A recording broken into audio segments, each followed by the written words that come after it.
start recording now. Nah, it's not. It's because the camera's the entirety of Discord.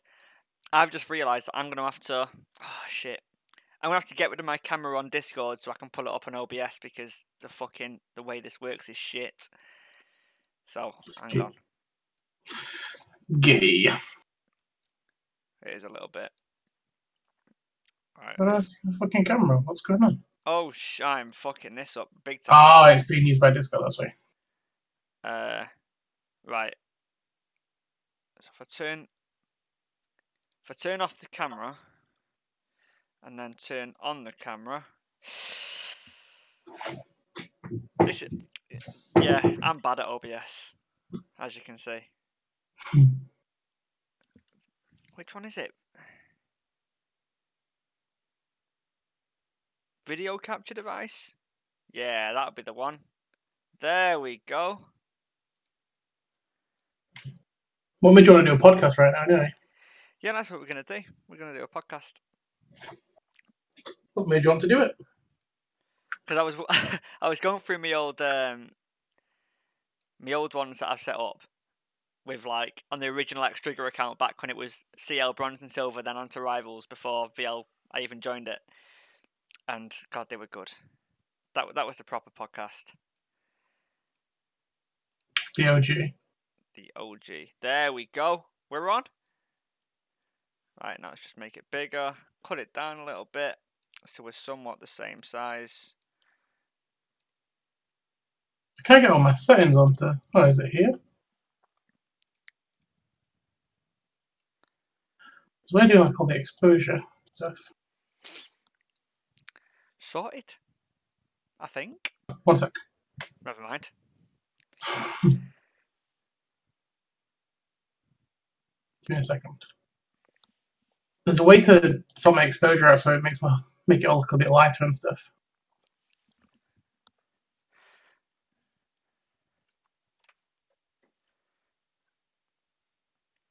Oh, there we go. Move my camera over there. Comfortable now. I am comfortable now. There we go. Awesome. I think we're set. Why is it all dark? It's fine on my screen, mate. Don't worry about it. I mean, it's a little bit dark, but it's because it's night time. It's literally 1 o'clock in the morning. So, let's start the podcast. Fuck the camera. Let's start the podcast. I need to charge my phone, so the alarm's actually set for work tomorrow. Right. 3, 2, 1. Hello, everybody, and welcome back to the Little Bit Podcast. I am your host, X Trigger, joined alongside Joycey, the current support for Polite Execution Purple, PEX, who actually faced Centurion on stream with me casting this week on Monday, and kind of got demolished. So, Joycey, I think we'll start with you talking about that game, because I think it's better coming from the horse's mouth itself rather than mine. I don't know. It's hard to say. There's at the moment 2 different PEXs. You see a PEX where we'll close out in 25 to 30 minutes, really clean, like we did game 1 on Monday. And then who was that against? I've forgotten the names. They were like a mid-tier team. It wasn't like they were slightly rated higher than Centurion before we played both teams. FBC. No, give me a second. I'll give a tournament and have a look. They're a half decent side. Like they definitely have the potential to do well, but then we just beat them. You know, like it's really weird. It was 1 in 5. 1 in 5. Fair enough. And like we really closed it out really smoothly. Like if you go look at the stats and whatnot, like they took like 2 turrets and that was it. We had every single objective on the map. And then there's PEX where we turn up against Centurion and it's like we draft a Jinx Pike lane. It was Jinx Pike. It was blind pick Pike, first pick in the draft. I presume the logic was take it away from Bramch. You ban the Bramch, they ban the Zyra, take the Pike. Bramch has got nothing. You take the Pike, and then you blind pick the Jinx. Scrim league time. We played Centurion in a scrim a couple weeks ago, and we 5-banned Branch, which, I mean, the dude's literally insane in the sport, so it's worth. Yeah. And when we did it, and Kiz's words after the scrim were, no other team has put them in the dirt that hard for a long, long time. And he's like, okay, so let's go for a similar path. Now, at the time, when we did it on Monday, Dewey's not really coaching us at the moment because he's obviously on peg. And so we've been doing drafts and whatnot ourselves. So we go into there with the plan of doing a 5-ban again. Hopefully they don't pick bot lane. If they do, it's 3-ban. And we get literally 2 minutes before the draft, and Sarah's like, I don't want to play against Kiz's Zed because we did it in a scrim and it went really bad. Right. And I was like, right, okay, spanning in the works. Who don't we want to play against? And he's okay, well, we will still ban the Zyra, still ban the Brand. Right, well, we can leave the Pike and we'll just first pick it because I've been playing Pike. We played Pike in a scrim, I did really well on it. Like, it could work. But we played it with, like, Lucian and Ezreal. Yeah. So, and what we didn't really notice is that the Braum was left open, and Centurion nearly always banned the Braum. So it's like, okay, we should just pick the Braum. So when they locked Braum Ezreal, and it was like, oh, God. Have fun, bro. And in fairness, like, the lane wasn't that bad. We did a couple of kills. I think I was in the lane at like 2-0 or something, and then it just stalled and nothing came of it. Because obviously Ezreal Braum, how do you snowball that lane? Well, yeah, that's the thing, isn't it? When I looked at that draft, I was thinking, shit, Centurion have picked Ezreal Braum. That isn't a kind of bot lane that I'd expect Ryan and Bramwich to play. You just won't expect it. 2 very aggressive players usually pick 2 very safe champions, and I thought, well, this is going to be easy. Jinx has got a free lane and FaZe can just farm up, and Pike can go roam across the map. But I think that's something that you didn't do in that game, really. You didn't look to try and roam around the map. And you got some decent trades off in the bot lane. You got some decent CS leads because of it, but you didn't look to roam, and because of that, it was kind of forced into a situation where you kind of had no win conditions in the early part of the game. Yeah, and so, like I say, we got, I think, 2 kills on Mike on Big Sexy without really giving anything up.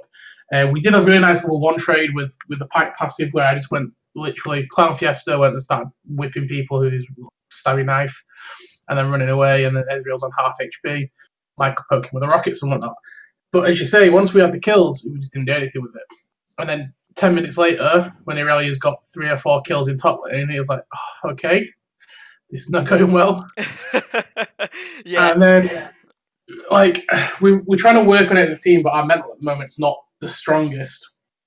So when these kind of things happen, as a team, we just start losing the focus and we start losing what we should be doing.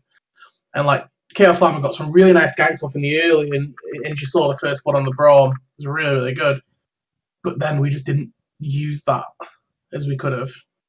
And obviously, Rise in the mid lane into Lissandra is not the most punishing lane for Lissandra, who has a weak laning phase. We just into draft. I think that's how it comes down to. But I think it's too easy to say you've entered draft, and I think that's a weakness that a lot of teams have in VL, is to say they lost in draft. But the thing is, this is silver gold. You can play any 5 champions and win the game if you're better than your opponents. Obviously, if you don't draft hard engage, you're going to struggle to close out. You're going to struggle to force objective. If you don't draft wave clear, you're going to struggle to stall. Yeah, there's things like that. But ultimately, realistically, you can pick any 5 champions against any 5 champions and win the game if you're better on them. I fully agree. It's just, I don't know. The reason why I say that is because the champs that we drafted, we had a late scaling Jinx, late scaling Rise.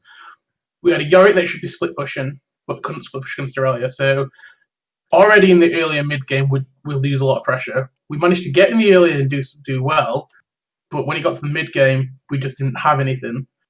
We couldn't fight the objectives because Lissandra has a better engage. So our only primary engage is a Hecarim, which is quite squishy in the early because he has to build Triforce. Yeah. So we literally have Hecarim. We have no follow-up because we've got no peel for Jinx either. So we're between a trade-off where you have a Lissandra Jarvan who can dive back line. You have a Braum that can just disengage. I just think the comp itself was really bad. And obviously, like you said, we can play any 5 champs into any 5 champs. But once the mental goes, you know, Yeah, goes. if it's hard to execute already, and then the mental goes, then it's even harder. Yeah. So I mean, my follow up question to that is, so we don't want to dwell on that too much. But my follow up question is, as you said, that Dewey isn't around now because obviously he's part of Peg. There's a big part of yes. that. Is the main voice in Peg. He's not got time to coach Pecs and be part of draft. Yeah. So you five kind of left your own devices. So the first question of that is who's kind of taking control? Who's the main voice in draft, and who's the main voice in the team itself? Well, funny you should say that. Today we had a scrim against 7DS, and there's a few leaks in the general chat if people want to go and dig them out. But it was the first time that we've got 2 new coaches in. It's a girlfriend-boyfriend duo. I think it's girlfriend-boyfriend or brother and sister. It's one of those two. That's awkward as fuck, mate. I hope it's not both. Fuck. I don't know. My Big Sexy sent in. You know what Big Sexy is like. He just tells me anything. They're from Wigan. It's both, mate. I'm gonna have to check it. I don't know if it's boyfriend and girlfriend. Anyway, it's boyfriend, girlfriend, or brother and sister. Definitely not both, which is good. And they set up a comp. They picked the bands, and what we were doing previously is we were spending 45 minutes to an hour looking at bands and whatnot. And it was like, it's a sister and brother. Okay, just to confirm. Right, okay. Whew. And we were looking at what to ban and looking at, okay, this person plays this champ, so we have to play this and we have to ban this. And if they take this, and we'll take that. And what we did tonight is, right, this is the comp you're having. There's a little bit of flexibility, but this is the comp you're having. This is how you're going to play it. Off you go. And we locked in the comp. We banned just the OP champs. It really wasn't really targeted too much. Yeah. So, you know, you standard like a Yorick ban, Scion ban, for example, you know, the standard, let's get rid of these champs. So you banned the OPs, but left up like Jack's Ari's OP. Yeah. Jack didn't play, it was Tezzy, but we just literally left open pretty much any pick that they wanted. Except for we got rid of Zyra because we was going to play a tank support, which you could get abused. Yeah, you know, the kind of the obvious bans. We took our comp. We had 2 comps, one for red, one for blue, and it's already been leaked, so I'll let it out. We 2-0'd 7DS. I know they had subs, so 7D subs. That's how they do. But it's like the difference between that Centurion game and those games, night and day. All of a sudden, we were taking the advantage that we should have had. We had a well-worked comp. We had feedback after the games on where we did stupid things or we did good things. And he was like, okay, we've got coach again. 2 coaches now. Both diamond players. One that's a bot lane specialist, one that's a top of the side of the map specialist. And it's like, you know, what else do you need there? Yeah, so it fits quite nicely. So it felt good again because we knew our win conditions, we played to them, and it wasn't a Pike Jinx lane. Well, yeah.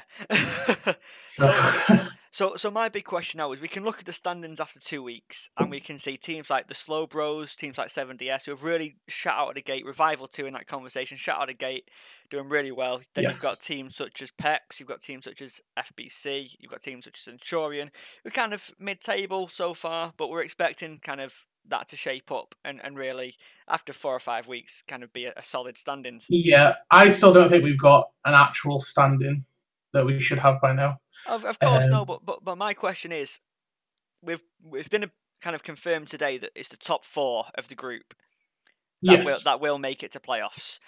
My question to you is, at this current point, obviously this is a prediction, so we're expecting things to change from now until the end of the split. But in Group A only, because obviously this is more of a Group A podcast than Group B, but in Group A only, who do you reckon are going to be the 4 teams that make it out? If you were to make a very early prediction right now. I think it's difficult to say at the moment. The Slow Bros are 8-0, I think, aren't they? Like, well, it's 6-0 because obviously the 6-0 versus the 2 and okay, let's take the 2 off. So the 6-0, 7DS are also 6-0. What? No, they're 5-1. 5-1, yeah. 5-1. Revival 4-1, and Dao Dak are 5-1 as well. 4-1, sorry. So, do I think those 4 teams will be the top 4? No. Okay, so my question is, which of those 4 is going to drop out then? I don't think Dao will be there. I don't think Revival will be there. Give me reasons. Give me reasons why. You've got to defend it because you've got 5 members of each team now, 6 members for Revival. Looking at you saying, "Why the fuck are you flaming our team?" We've done nothing but prove it. Well, you can't just type. You can't just No, type no, in chat, bro. no. Right, there is a reason I don't want to say that, okay? But we'll leave that on. Okay, well, I'll comment on it then. I once filled for a CNC game because Spring can't play Saturdays, so I filled in on a Saturday Smurf again. A Saturday Scrim against Dow, and they can watch this and they can flame me as much as they want. This is not a VL sponsored stream or recording or video, so they can say what they want. They can't punish me for it. We played that. I was playing jungle, and I'm a decent jungler. Jungle's my second main role, and Yeah. I am easily a goal player. If this rule was strict on if you were any better than a gold 4, you weren't allowed to play. I'd hands down be the best gold 4 player in the league, in my personal opinion. People can dispute, especially in the jungle. I agree. I think he's definitely up there, top 3. So we play against them, and they are basically TSM evolved. It's Bjergsen and 4 wards, but except instead of Bjergsen in the mid lane, it's Bjergsen in the jungle. And this guy was phenomenal. This guy out-jungled me like crazy. He was like 10 CS up after 10 minutes, like 30 CS up after 20 minutes. It was ridiculous. Completely carrying. And I mean, I can definitely see where their strengths are as a team.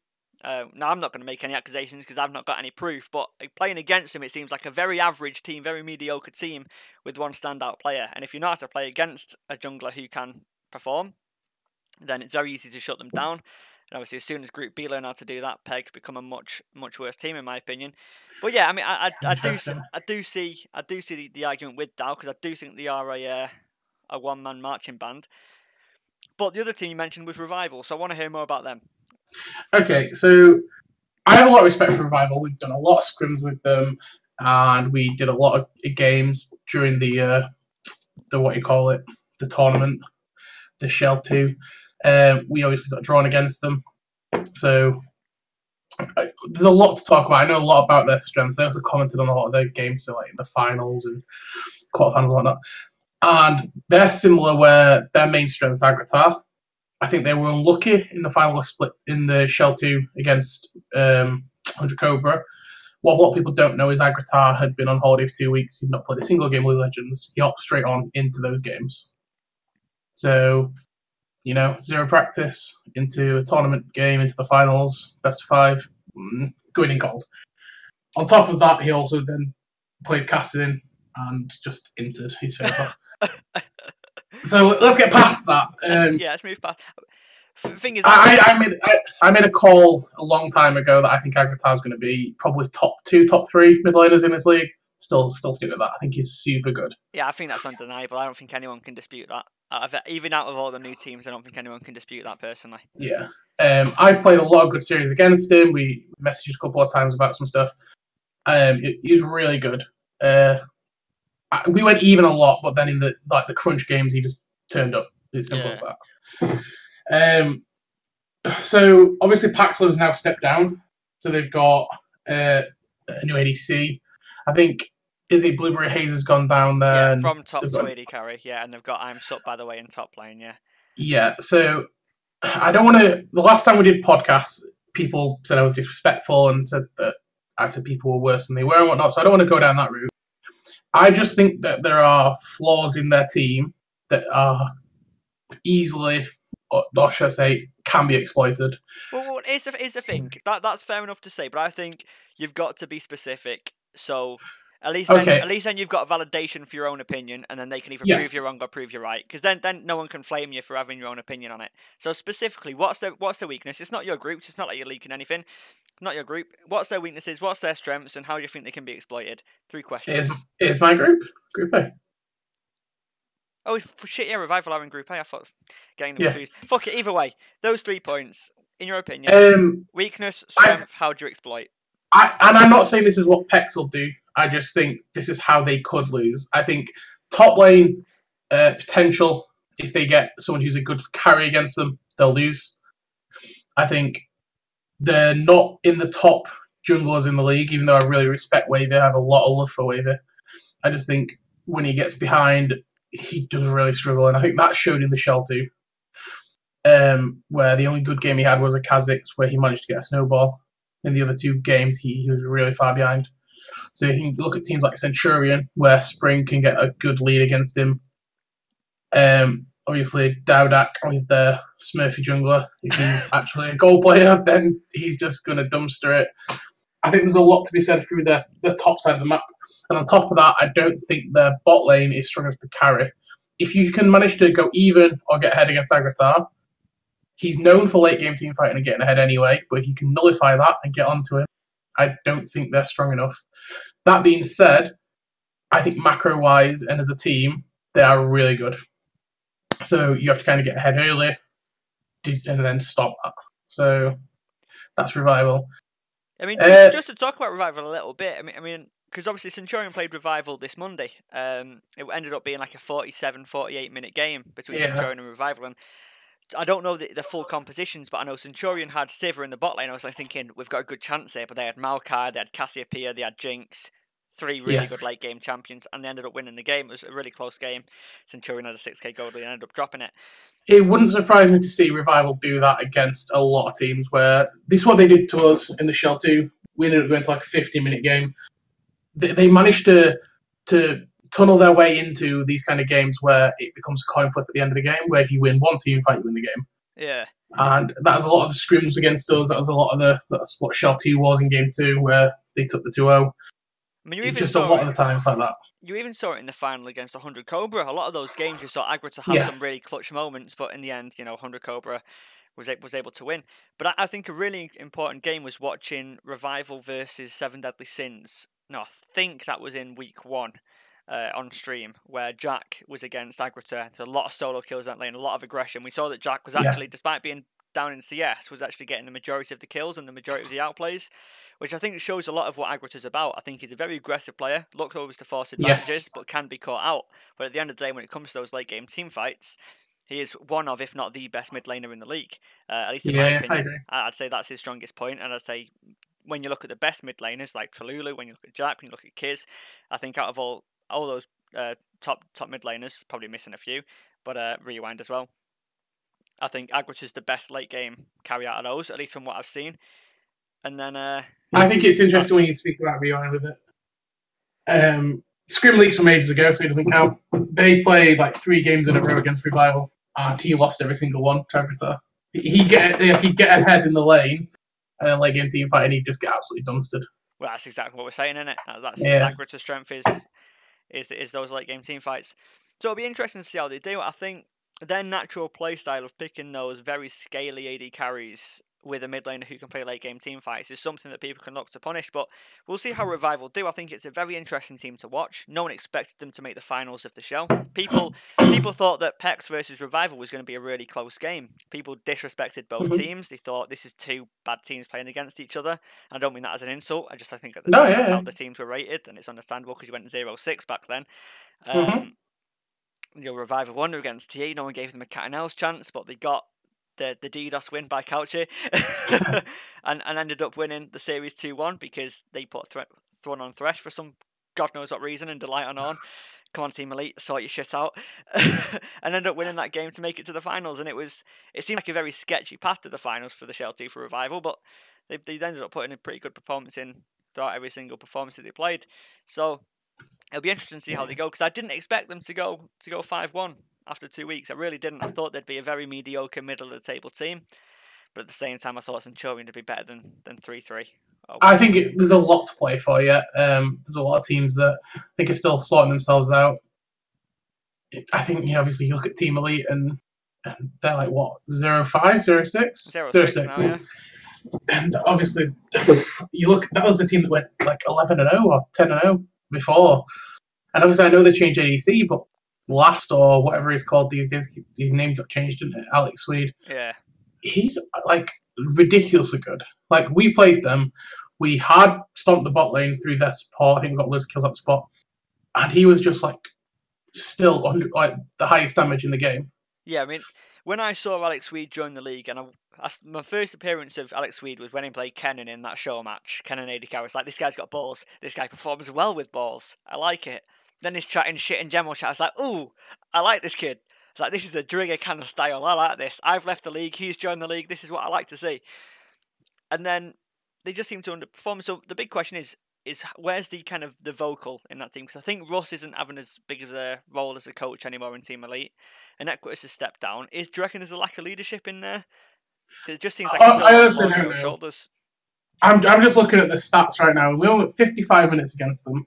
I know Delight had some internet issues, so what of that you make, I don't know. But obviously, It's proved 2 weeks. in the other results. Yeah, it's 2 weeks now, isn't it? There's.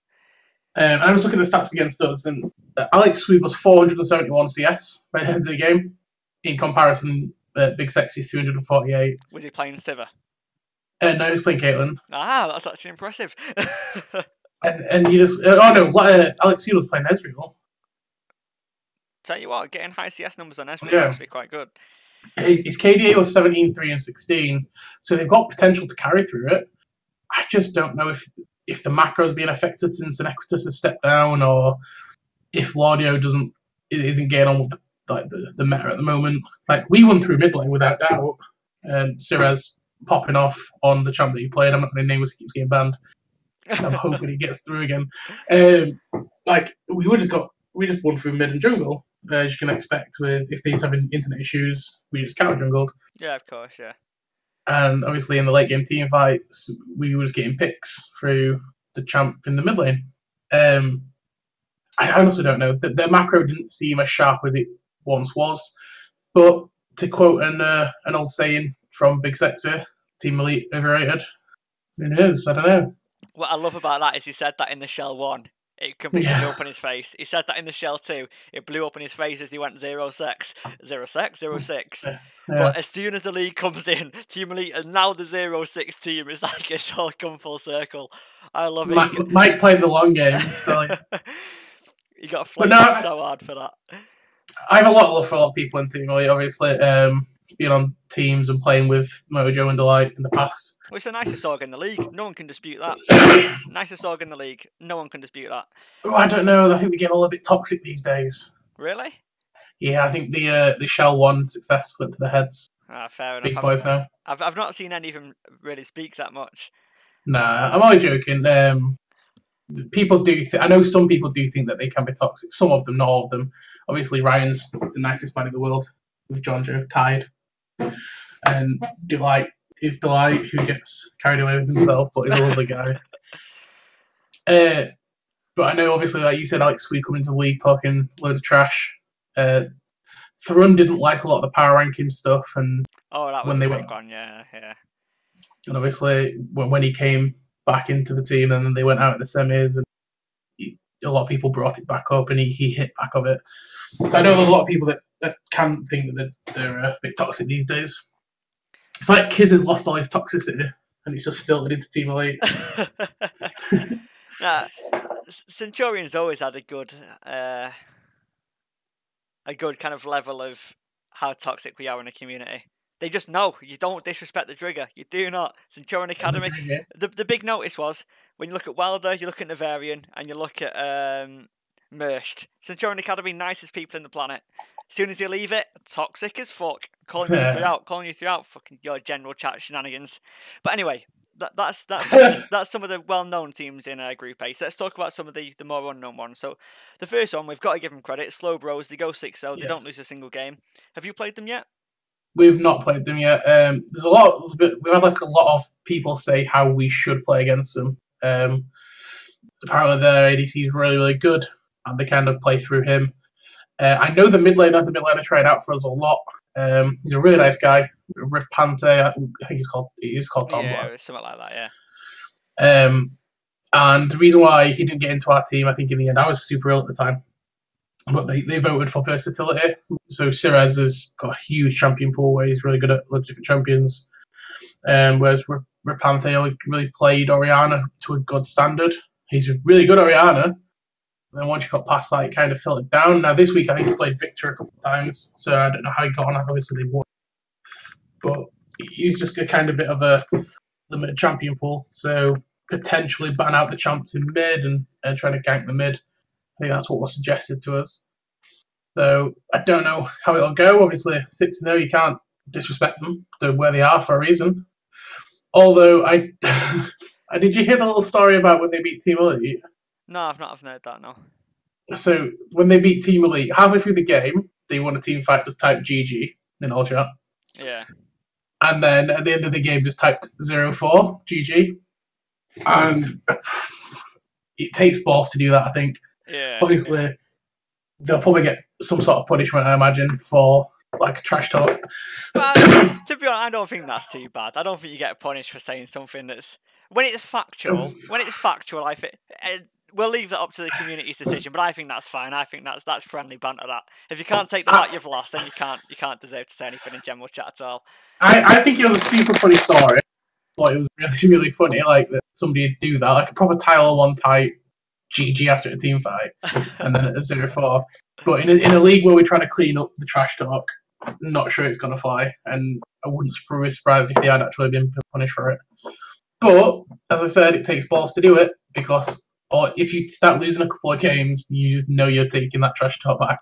So do you think that TSB are a team that, because they're unknown, got away with their play style? Because we see it a lot, especially in amateur leagues, where a team has a play style, They come in, they play it, no one knows how to play against it, and they do really well with it. As soon as teams know, okay, for example, like you did, let's band out Brandon Zyra, for example, if that is a good way to beat Centurion. It didn't work for you, but for example, if that was a way, it's ban out Brand Zyra, pick the pike, they can't do anything. So if people kind of learn how to play against TSB in that way, do you reckon that they're going to be a team that drops a lot of points because of that? Or do you reckon they are just a solid group of 5 players and they are generally deserving of that challenging for the top spot?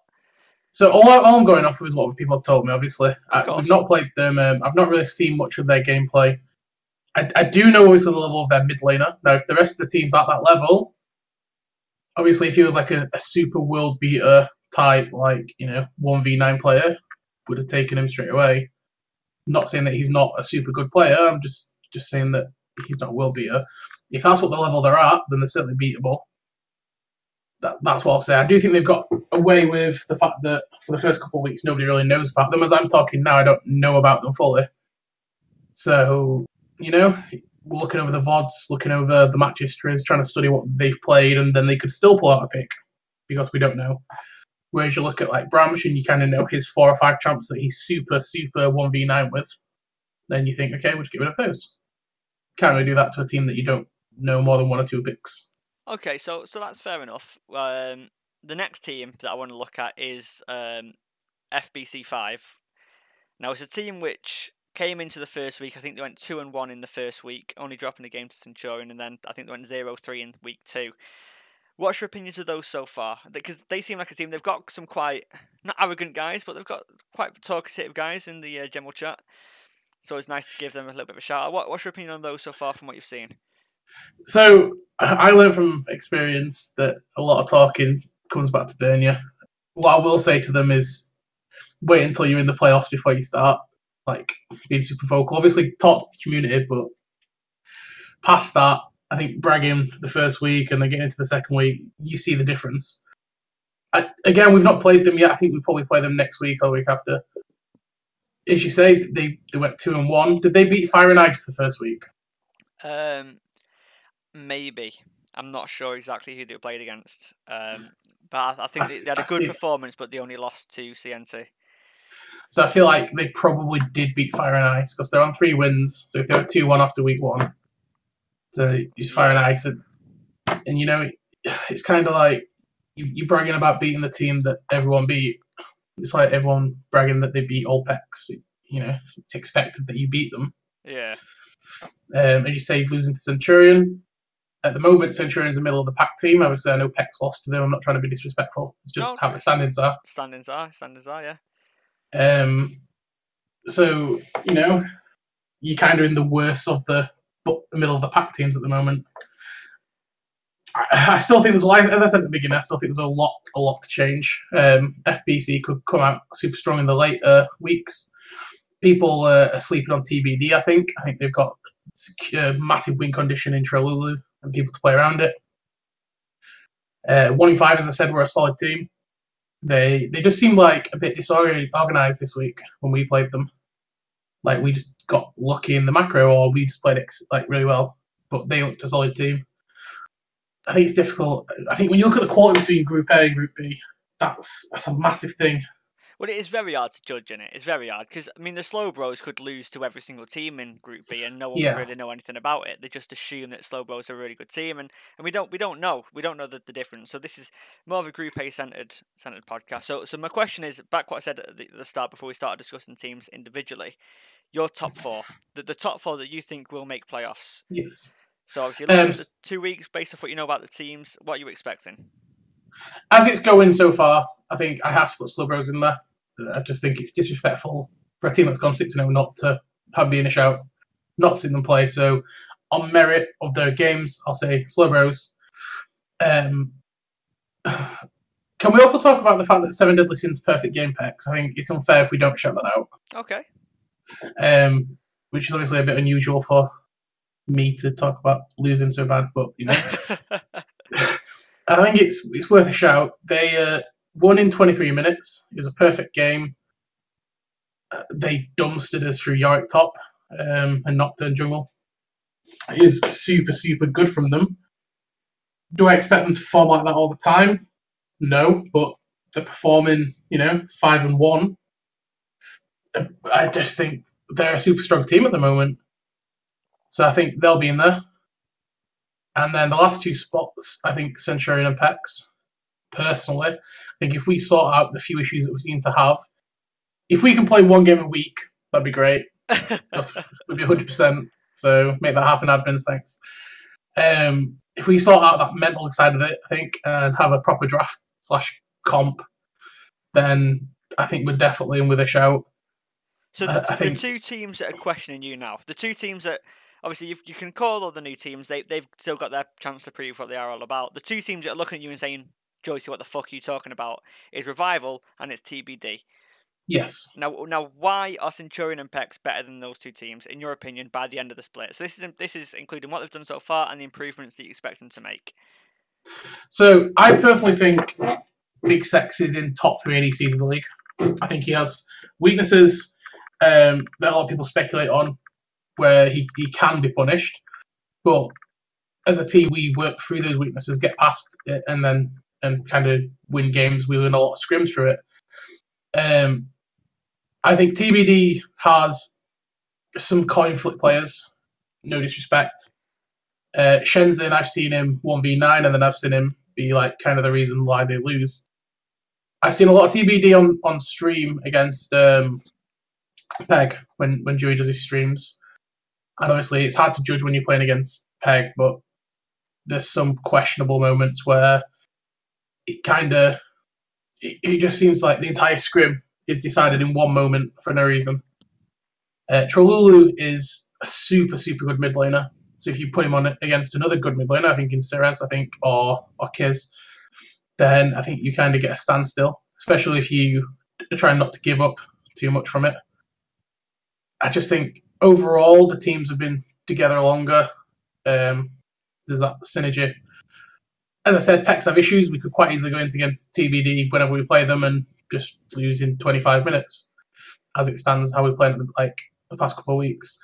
But then if they're on the wrong side of how we play, if we seem to just click straight away, and I think it could be like a 25-minute game the other way. It's really coin flip at the moment. I just think they're as good as they're going to be, whereas I think Centurion are underperforming. I think Pex are underperforming. Similar for Revival, I don't think they get any better. I think Centurion definitely get better, and I think Pex get better. Okay. So realistically, when you look at it, you can say that if every team loses to the teams above them and beats the teams below them, they're going to end where they are. That's just the very nature of how a league works. So we're expecting either teams to drop points against the teams below them or gain points against the teams above them. So I assume you're saying that Pex and CNT will gain points against the teams above them. I imagine that's what you're saying with your main point. Yes. But I think part of that you're also saying, are TBD and our Revival going to drop points against the teams below them? So when they play a team against, like, say, FBC or against 1 in 5 or the likes of Bob or anyone else in the league, such as Team Elite, do you expect them to drop those games? Or do you expect them to win those games and it's just a very slow process of CNT picking up a winner there and Pex too? I don't think it's far away before Team Elite go 3-0 in a week. I think at the moment you need to get the games in early against Team Elite to get the wins. which sounds really like cocky, but I can't see Team Elite staying 0-6 for long. Like I think next week I'd be very surprised if they don't pick 1 or 2 wins up at least. Obviously, Revival, I don't think they've played Team Elite yet, and I don't think TBD have, but I might be wrong. I'm not 100% sure of the schedule. So I think that's games there where they drop. Obviously, you have to play PEC Centurion. I know Revival's played Centurion, and TBD's played Centurion, I think. Yeah. So we lost both of those games. Whereas PEC haven't played either of those games yet, so they've got those to play. I think Centurion versus 7DS will be very interesting. That's next week. That is next week. If a second stream happens, it'll be on the second stream. Yeah, I think that'll be the game to watch because I think 7DS are in a really good run of form, but I think again Centurion are just waiting to explode a little bit now. I think they've had too many losses, too many bad performances. I know it's only 3, but Centurion was actually my tip for top spot. I thought a lot of their weakness came from their jungle performances in the Shell 2, and I think that's got solved with Spring. Well, I don't want to comment on that too much. But one thing I will say is when you look at from the known players within VL, now a lot of the new teams you can't comment on them too much. But when you look at the known players, if you were to pick a really good silver top laner, a really good silver jungler, and a really good silver AD carry, I don't think you can do much better than Simon, Spring, and Ryan. Now I know people can have their critics on each of those 3 players. You could say there's certain silver players that are better than them. But I think you will always put, out of all the silver players that are in those roles, you will always put them in at least the top 3. And in my opinion, they're all top 2. Obviously, you've got DD, which is going to be better than Ryan AD carry. He's not going to be insulted by me saying that. You could arguably put Hawksworth above Simon, but I think it's a very close matchup. I think realistically, when you look at those 3 players, they are 3 of the best silver players in their roles. And then you look at Branch. Is he the best support in the league? Yeah, a lot of people would say so. Kiz in the mid lane, it's a very contested role, but he's definitely competing with everybody. And we saw his performance against you guys. He was basically the main carry. You got MVP. So it's I think on paper it's a very, very strong team. It's just about how they come together now. And I think I'm very confident in that team moving forward. The only issue they've got is whether they can keep a clean head.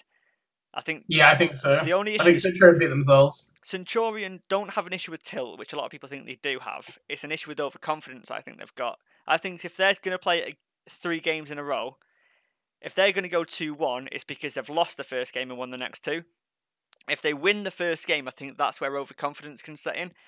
And I suppose that's going to be on my responsibility to make sure that doesn't happen. But I think they know that. Do you think you might breed that kind of nature though?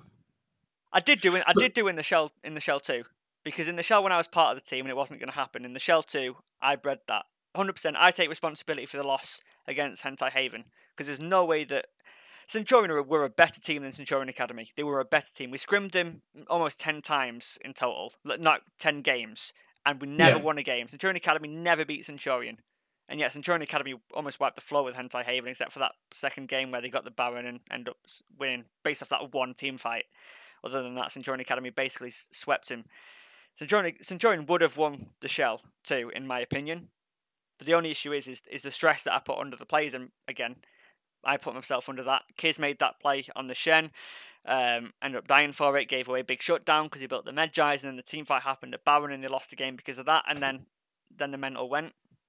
But I think realistically, I think Centurion would have won the Shell too, had I not put the pressure on them. So I do take the blame for that. But I think in the league now, I think they're recovering from that. I think they're all in the right mindset, and the improvement from week 1 to week 2, I think, is tenfold. I think if you were to ask any Revival player, they could have said that Centurion would have won that game. I think it was basically a flip of a coin and who wins in those crucial team fights. And if Centurion went 3-0, it would have been a different conversation. But I think moving forward, they could be a very strong team, and we'll have to see how they do. I still think you put that pressure on them as it stands. That's fair enough. I think they put more pressure on themselves than I put on them at this point. They always say we're going to go 3-0 this week, and I'm like, boys, just calm down a second. So I've taken more of a role recently within Centurion just to make sure that they're all kind of first off enjoying themselves, which I think is important, and also kind of if you do want to try hard, make sure that you're all on the same level with it, because there's still issues, but they are getting resolved. I think Simon is under the same kind of pressure that Hawks is for Hentahaven, where everyone says, okay, he's like super good in the role. I think Simon, especially like a couple of months ago, less so now. No offense to Simon, where people say, okay, he's a carry player, and it forces him to pick these carry picks. I think it's what happened to Wilbo 70S. That I think that was the first time we've ever lost to Simon Aurelia, which is quite interesting. And I think it kind of forces that pressure for him to pick those carry players. Springer doesn't. I think it's water off a duck's back with him. I think he rolls with the punches, doesn't he? Yeah, he'll pick anything. He'll play anything. He'll do any style. Yeah. He's just a solid player. He is. But then I think there's a lot of pressure on Kiz as well. I think again that's the first time we've really struggled against Kiz and Sandra. And obviously I know it's to do with us taking like a rise into it rather than like something like an Echo where it can really punish it, which we talked about in draft, but we played it in game 1 and Sarah's didn't want to play it in game 2. I think if you can punish that early, Lysandra, or if Kiz doesn't do well in the early, I think that's where the pressure builds on him because I think you build them up to be like that, where Simon has to play like an Aurelia. I can't imagine Simon playing a Scion or an Orn to a top level. Whereas if you look at Motor Joe, he wouldn't blink an eye picking up a Scion or an Orn, or John Joe. We tried Yorick into Aurelia, which I'd imagine for John Joe is an actual awful matchup because Aurelia pop in the minions super quick. Yeah. I think that's probably why we lost in the top side. But I think you were against a PEX team where we just weren't at the races. If we were, do I think we could have beat Centurion? Yes. But I think as we already discussed a lot, we didn't. That's the matter of the fact. But I think those kind of pressures where I said to you before the Shell 2 with Hentahaven, I said I think I know where we can beat you. I think I know where Hentahaven could beat you. And I told you, I said I think through the top and the jungle. And obviously I know you've got Spring in now. I'm not going to give anything away because you didn't want to tell us our weaknesses, but I still think I know where Centurion's weaknesses are. Well, that's fair enough. That's fair enough. I mean, what my favourite part about the things that you've just said is I'm not gonna dispute what you've just said because if I do, that's leaks. I don't want to inform everyone else on how we want to play. But the thing is, what I know is the reaction of the Centurion lads listening to what you've just said. There's not going to be any tilt. They're just going to laugh, and I think that's good. I think that's the best part because, as I say, in the past 10 days of scrims that we've done, and they've been quite diligent with the scrims. The amount of steps that they've taken forwards with improvement, both within synergy, communication, draft, and playstyle, I think it's just been tenfold. And every player has been part of that. And I'm not saying we're going to be the best team in the league, not by a long shot. But I think we've got the ability to beat any team in the league. And I'd like to see them scrim peg. Well, it was on stream the other day, but Dewey deleted the VODs. And there's a reason Dewey deleted the VODs, and let me tell you that for free. I'll let him reply to that as he wants. I have knowledge that I think Dewey thinks that you don't want to scrim them again. No, there is no way that we don't want to scrim them again. We'll 100% scrim the best teams that we can scrim. We just found it funny when they deleted it, and that is no shade to them. That is no shade to them. It's just because of the Dewey's interview on the Rewind podcast before, whatever it was, that he liked to call. I've not actually watched it. Who did he call out? Hang on 1 second. There we go. He called out Spring and Ryan specifically, and they were just laughing a little bit, but yeah, that's we'll scrim them anytime. We'll scrim them anytime, any place. But maybe we should make an event where me and you can cast, and we do like a proper scrim / event. We can do it. CNT will be down. CNT will be down if Peg is down. We'll do that. I don't know if it'll be this weekend, but we can certainly get that sorted. That'd be awesome.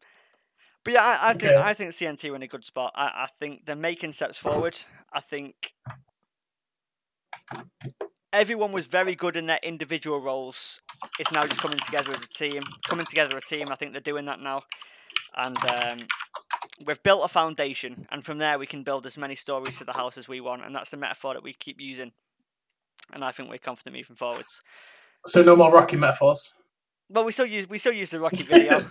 If we lose the first game, let's get it out, boys. Copy and paste Sounds that solid. YouTube link and works every time. No, I just want to make it clear, like, I'm not trying to talk about anyone in a negative light on this podcast. Centurions, I said, were my picks to win Group A. I also think Peg will win Group B. So I think I said a scrim, like an exhibition scrim, would be really good against it. Oh, nothing you've said so far is going to be taken negatively, and anything that you've said that's negative, you've defended with reason. And if the reason's wrong, then people will prove it wrong, and then you can admit to being wrong, and that's fine. That's easy. I just want anyone who thinks I'm talking negative about them to give me credit for when they win, because I did it to Byron as a mental boost. That's what I did it for. Worst mid and VL, by the way. So the final question before we'll just kind of call it an end, or if there's anything else you want to say, is Pex. You've gotten the new coaches in. You're feeling like you're moving forward. You had a good scrim against 7DS, which has been leaked. For the rest of the shell, do you think there's a single team that you cannot beat? Who do you think is going to be your biggest opponents? And where do you think you're going to finish? In Group A, I think we'll finish fourth. I think there'll be a lot of games we win, a lot of games we lose. There's no one I don't think we can't beat. Obviously, we haven't played a few teams yet, so it's hard to say. Like the Slowbros could just actually demolish us. I think we've got Peg in the cup, which I think is awful because that is tough. That's like being a little league team and drawing like Man City in the cup. Nobody wants it. It's like Burton Albion and Man City tie over again. Like we're just getting on our feet, yet Peg are running around. However, what I found really interesting in the power rankings, and this is no offense to those guys because I have a lot of love for them both, is how high Bauer and Weasel got placed. Like they got, I think, both from like A tier bot lane, and then people were voting like Big Sexy in D tier. I can understand me getting voted D tier because people haven't played against me, and then some people have, and I've just been bad. So I fully understand my rating. But Bauer being a lot higher than Big Sexy, I think is really interesting. I think if Big Sexy were on Peg, I think he'd be S tier ADC. Well, it's the issue with power rankings is the same issue that we had when we did the Centurion power rankings, is that we did that predictive power rankings, and that's the same power rankings that's just been done. If you do predictive power rankings, you are going to be wrong. You're just going to be. It's, the odds of you being right is fucking like 99% you being wrong. Do you know what I mean? Yeah. Analytical power rankings are always better, but it adds hype. People now think that Bauer's better than Big Sexy. Well, that's going to be one out of a matchup in the cup, and we'll see how that bot lane does. That's when Dewey camps the living daylights out of his bot lane. That's when Kirez pops the fuck off against Rewind. People are like, yo, this guy's actually good. You know, there's a lot of questionable matchups. I want to talk about Rewind for a little bit. There's a lot of people sleeping on how good he is. So I remember in the rankings we did, and everyone pretty much said he was like top 5% of the entire league in any position. We all said he was the best player excluding Killex, aka Remix. Yeah, and I think that still really is like appropriate. So in week 1, and those guys have they have like a high scores ranking in their own team, and he got literally first place in everything, in every single score that you can imagine. He was first place. The reason why Dewey does so well, in my opinion, is because of how well Rewind plays. Don't get me wrong, he's not unbeatable. I think he'll admit himself he's not unbeatable. He's still learning the role. But for a guy that before, January never played mid lane, I'd say he's probably top 2. I think him and Agratar will duke it out for top 2 mid lanes. Well, I'd only disagree. I would only disagree with that point, and we'll see how the rest of the league goes. I think Byron versus Rewind would be one hell of a matchup, because for me, Rewind has just shown that he is. From watching the scrims, because they show the communications when Peg's screaming, they stream it. Rewind seems like a support playing mid to the AD carry who's playing jungle. No matter what champion he's playing, that's how it appears. To me at least. And he'll play for Prio in lane, because that's what support does in bot lane. He'll play for Prio, he'll give jungle the availability to play, and I think Byron will just say, well, you just cannot play your game. For me, I don't rate Byron anywhere near the top mid laners in the league. I think he's got a very specific style, but I don't think that makes him a top mid laner. I don't think he's ever going to solo carry a game unless the mid laner ints, and I can't see that happening very often. But I think Rewind's got a very similar issue where if the team against him is like, this is obvious how you're going to play. I'm just not going to let you do it. I think Peg are the easiest team to punish if you understand the game. If you understand the game of League of Legends, I think that the easiest team to punish, because I think Dewey is so obviously going to play to get himself a lead and let the team get a lead because of his leads. I think it's easy to punish. Let him prove me wrong. But I think that the easiest to punish with the best players. So I think week 1 actually got carried with Rewind. I think week 2, I fully agree, Dewey carried it, and I told Dewey in VL General, I think he carried it. But I think week 1, Rewind definitely carried it. The champions that he played weren't even. I know what you're saying. Like this week, I think he played Karma in mid lane, which obviously Byron TM, and a very supportive mid laner. But the other mid laners he's played, especially in scrims and whatnot, I think it.